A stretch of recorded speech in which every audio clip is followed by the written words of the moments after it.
Hello বন্ধুরা, মৈনাক চলে এলাম নতুন একটা ভিডিওতে। আজকে এই ভিডিওতে জি বাংলার জনপ্রিয় ধারাবাহিক চিরদিনই তুমি যে আমার, সেটাকে নিয়ে কথা বলবো। এবং এই ধারাবাহিকটাকে কেন্দ্র করে সোশ্যাল মিডিয়াতে দেখছি অনেক দর্শক একটা কমপ্লেন এনেছে, সেইটা নিয়ে আমি আজকের এই ভিডিওতে কথা বলবো। এছাড়াও তোমাদেরকে এক্সক্লুসিভলি প্রতি ভিডিওতে বেশ কিছু আপডেট দিচ্ছি নবনীতা মালাকারের চরিত্রটা সম্পর্কে। তো নবনীতা মালাকারের চরিত্রটা সম্পর্কে আরও কিছু আমি তথ্য পেয়েছি এবং তার চরিত্রের নাম কি হতে চলেছে সেটাও তোমাদেরকে আজকের এই ভিডিওতে জানাবো। তাই সবার ফার্স্টে তোমাদেরকে অনুরোধ করব, চ্যানেলে প্রথমবার হয়ে থাকলে চ্যানেলটাকে সাবস্ক্রাইব করে দিও। তোমাদের যদি ভিডিওটা ভালো লাগে ভিডিওতে একটা লাইক করো, কমেন্ট করো। প্রথমেই যে ব্যাপারটা বলবো, তোমরা কিন্তু এই ভিডিওটা গোটাটা দেখো, একটু স্কিপ না করে। এবং আমি নবনীতা মালাকারের আপডেটটা একটু পরে দিচ্ছি। সবার ফার্স্টে সোশ্যাল মিডিয়াতে একটা অভিযোগ এসেছে, সেটা নিয়ে প্রথমে যদি কথা বলি। দেখো, এইটা নতুন কিছু না, আমি এর আগেও এটা নিয়ে একটা ভিডিও করেছিলাম প্রায় 1-1.5 মাস আগে। তখনও এই ব্যাপারটা আমি তুলে ধরেছিলাম। সোশ্যাল মিডিয়াতে দু একদিন ধরে আমি একটা লেখা দেখতে পাচ্ছি, অনেক জায়গা থেকে, অনেক ফেসবুক পেজ থেকে লেখা হচ্ছে এই ধারাবাহিকে নাকি খুব ঘনিষ্ঠ দৃশ্য দেখানো হচ্ছে, যেটা নাকি পরিবারের সবার সাথে বসে দেখা যায় না, এমন কিছু দৃশ্য দেখানো হচ্ছে। এবং এই দৃশ্যগুলো ইমিডিয়েটলি বন্ধ করা উচিত এবং এই ধারাবাহিকটা বন্ধ হয়ে গেলে ভালো হয়, এরকম অনেকে দেখলাম আমি লিখছে।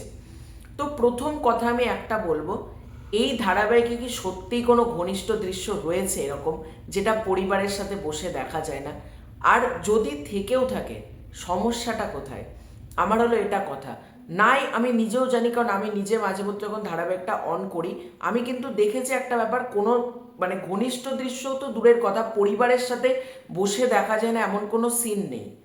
তাহলে কিছু দর্শক কি করে দাগিয়ে দিতে পারে যে পরিবারের সাথে বসে দেখা যায় না, এরকম কোনো সিন মানে দেখানো হচ্ছে, আমরা পরিবারের সাথে বসে দেখতে পাচ্ছি না? প্রথম কথা হচ্ছে, আপনারা নিজেরা কতটা ভদ্র। আর যদি ভদ্রই হন বা ভদ্র মেন্টালিটিরই যদি আপনারা মানুষ হন, তাহলে এইগুলো সোশ্যাল মিডিয়াতে মিথ্যে মিথ্যে লিখছেন কেন?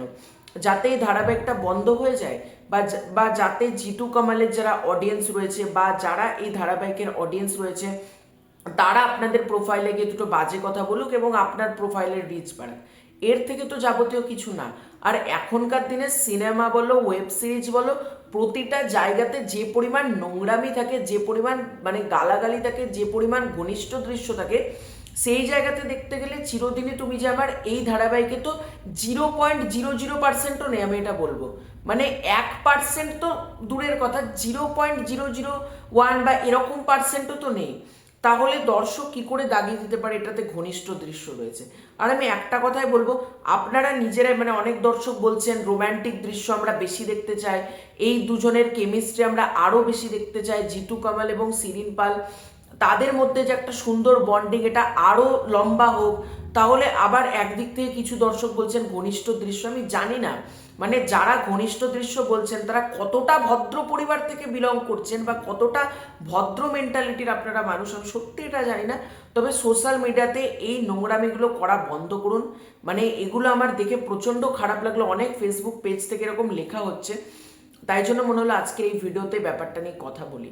এবার যদি নবনীতা মালাকারের আপডেটটাতে আসি, সেটা হচ্ছে নবনীতা মালাকার কিন্তু তোমাদেরকে জানিয়েছে একটা নেগেটিভ সেটের চরিত্র প্লে করছে, এবং নবনীতা মালাকার সে কিন্তু নিজে জানিয়েছে সে এই রকম চরিত্র কখনো প্লেই করেনি।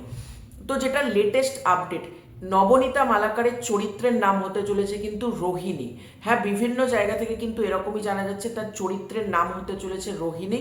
এবং এই চরিত্রটা ধারাবাহিকের পুরো সারপ্রাইজ প্যাকেজ বা সারপ্রাইজ এলিমেন্ট হিসেবে কিন্তু আসতে চলেছে, যেটা কিন্তু দর্শক এমন কিছু দেখতে চলেছে বা দর্শক এমন কিছু এক্সপেক্টই করেনি কখনো, সেই রকম কিন্তু কিছু দর্শক পেতে চলেছে, একটা নতুন কিছু কিন্তু দর্শক পাবে।